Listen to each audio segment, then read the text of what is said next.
दिल्ली में जिस तरीके से केसेस बढ़ रहे हैं मैम, मुंबई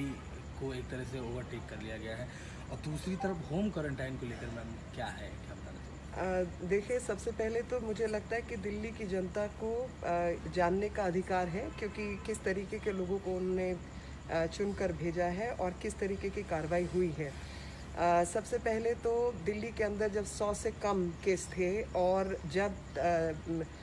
तबलीगी जमात को लेकर बात उठी थी और 100 से कम लोगों को तो क्वारंटाइन करना कोई मुश्किल काम नहीं है, लेकिन ठीक उस समय पर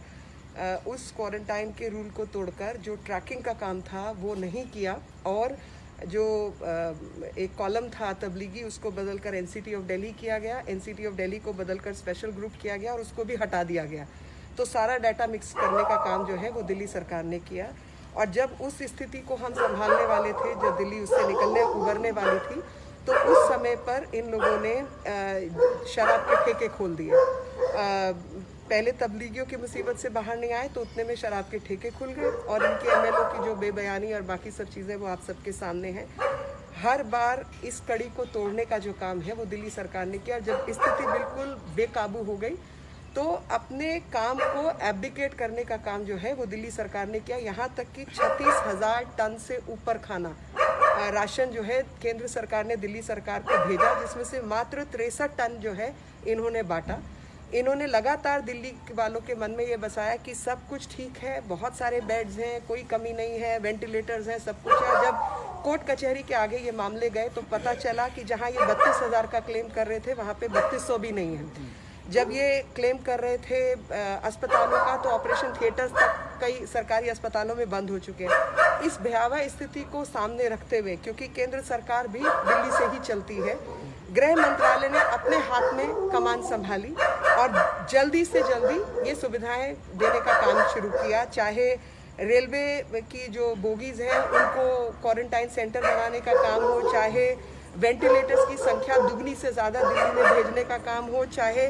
277 करोड़ रुपया हेल्थ मिनिस्ट्री के द्वारा और 55 करोड़ रुपया पीएम केयर्स का वो सब पैसा देने का काम हो, पीपीई किट्स देने का काम हो, N95 देने का काम हो, सब काम अपने हाथ में लिया। यहाँ तक कि एम्बुलेंसेज, अगर दिल्ली के पास 3,500 से कम एम्बुलेंस हैं तो 350 से कम एम्बुलेंसेज हैं तो 650 एम्बुलेंसेज जो हैं वो केंद्र सरकार ने दिल्ली को देने का काम किया। आपने अभी देखा होगा कि किस तरीके से धोखे की राजनीति करते हुए षड्यंत्रकारी घटिया राजनीति करने का प्रयास किया। जब राधा स्वामी सत्संग में जो काम हो रहा है, जिसमें सीधे तौर पर गृह मंत्रालय उसको सुपरवाइज करके काम करवा रहा है, तो श्रेय लेने के लिए इन्होंने गृह मंत्री को ही इनवाइट करना शुरू कर दिया, जिनके कमरे में बैठ के ये निर्णय हुआ है, जिन्होंने ये निर्णय करवाया है और किया है, उसी को इनवाइट करने का काम किया। और आज भी कि होम क्वारंटाइन रूल्स को लेकर, जो कि अपने आप में गलत रूल नहीं है, वो सही रूल है, लेकिन जब ये मीटिंग हुई 21 तारीख को, 21 तारीख की मीटिंग के बाद 22 तारीख को ये सब नोटिफिकेशन भी आ गई कि होम क्वारंटाइन के लिए लोगों के घर पे विजिट करेंगे डॉक्टर्स आदि, और उसके आधार पर तय होगा कि किसको हॉस्पिटल भेजना है, क्वारंटाइन सेंटर भेजना है, या घर के अंदर ऐसे घर में जहाँ पे 2 कमरे कम से कम और 2 बाथरूम अटैच्ड अलग अलग हो, वहाँ पे ही क्वारंटाइन सेल्फ क्वारंटाइन किया जा सकता है, नहीं तो मुमकिन नहीं होगा। जब एक ही कमरे में 10 लोग रहते हैं तो क्या आप क्वारंटाइन करेंगे? तो ये निर्णय 21 तारीख को हो चुका था मीटिंग के बाद, और उसको नोट डाउन भी 22 को वो नोटिफिकेशन भी आ गई। लेकिन इस निर्णय को भी यूसर्प करने की कोशिश, इसको भी अपना निर्णय बनाने का जो प्रयास है वो